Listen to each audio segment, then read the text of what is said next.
Level 1, $0. You feel the lump 3 weeks before you do anything about it. You don't have insurance, or you have the kind that may as well not exist, so you do the math every healthy person never has to do. You decide the lump is probably nothing. When it finally scares you enough, you go where people without money go, the emergency room. You take a number and you sit under lights that never turn off, in a chair bolted to the floor, and you wait. People who came after you go in before you, because their pain is louder, or newer, or bleeding, and you understand the logic even as it leaves you sitting there for 6 hours. When they finally call your name, the doctor has 8 minutes. You can feel the clock in the room. You list your symptoms fast, because you've learned that slow costs you the chance to mention the thing that's actually wrong. They hand you a prescription. You read the price at the pharmacy, put it back, and decide you'll tough it out. At $0, medicine isn't something you receive, it's something you ration against yourself. The system doesn't see you as a patient, it sees you as a liability that walked in on its own. You leave with a photocopied sheet and a number to call, and you already know you won't call it. You can't afford what the call leads to. Level 2, $50,000.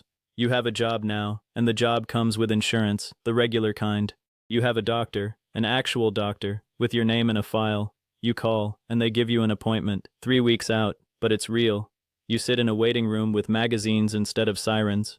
The visit lasts 12 minutes, and the doctor is kind in the rushed way of someone with 30 more of you today. There's a deductible, and you still flinch at the cost of the blood work, still put off the specialist, still ration a little. But notice what the money actually bought. Not great care, not time. It bought the end of the punishment. The bills stop being emergencies. The fear stops being daily. At $50,000, medicine simply stops treating you like a problem that wandered in off the street.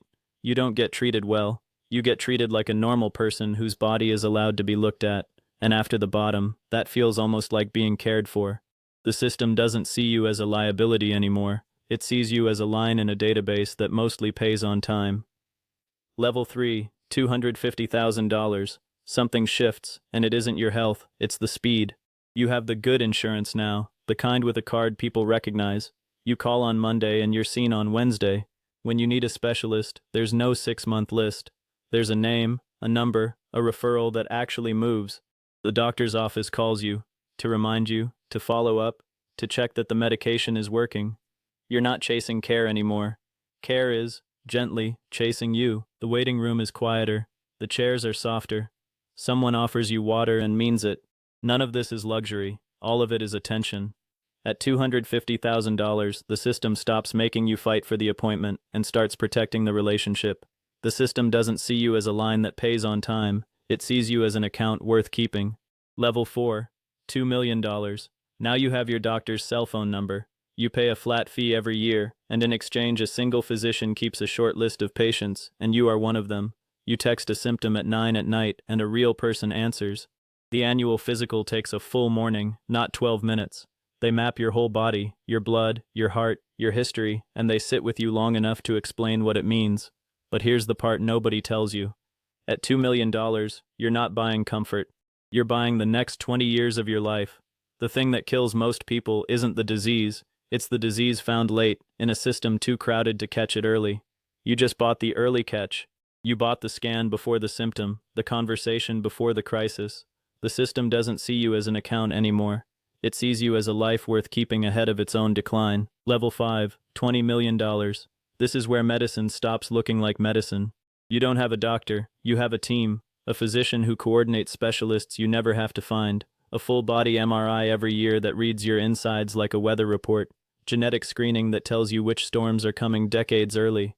When something looks wrong, you are not put on a list.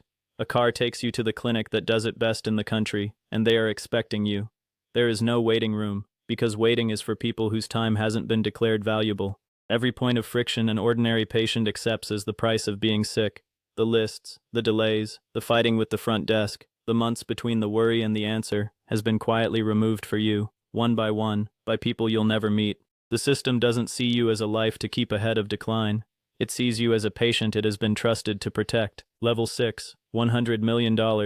And then at the top, something strange happens. The system disappears. You don't go to medicine anymore. Medicine comes to you. There is no clinic, because the clinic flies in. A standing team monitors your body the way a control room watches a reactor. With you wired to numbers most people never learn until something has already broken. You fund the research into the thing that might one day take you, and the people doing that research take your call. At $0, you sat in the emergency room and watched everyone else go first. You waited 6 hours to be told 8 minutes was all you'd get. At $100 million, the waiting is gone, because waiting was never about the body. It was about the number next to your name. At the bottom, you wait for medicine. At the top, medicine waits for you. The system doesn't ration anything for you at 100 million. There is no line. There's only you, and the people paid to keep you in the world a little longer than your biology intended.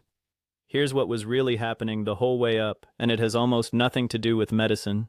At every level you climbed, you weren't paying for a kinder doctor or a softer chair.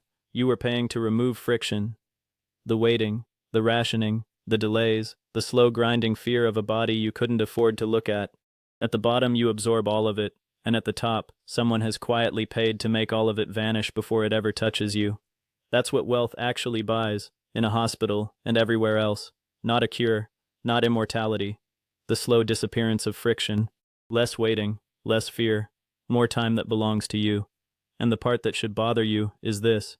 You are the same body at every level, the same cells, the same lump, the same disease that doesn't read your bank statement.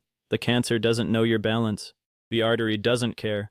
The only thing that changed, from the bolted chair in the emergency room to the team that flies in, was the number next to your name and how fast the world decided to look at you because of it. Right now, somewhere, someone is sitting under those lights that never turn off, deciding a lump is probably nothing, because the truth is something they can't afford.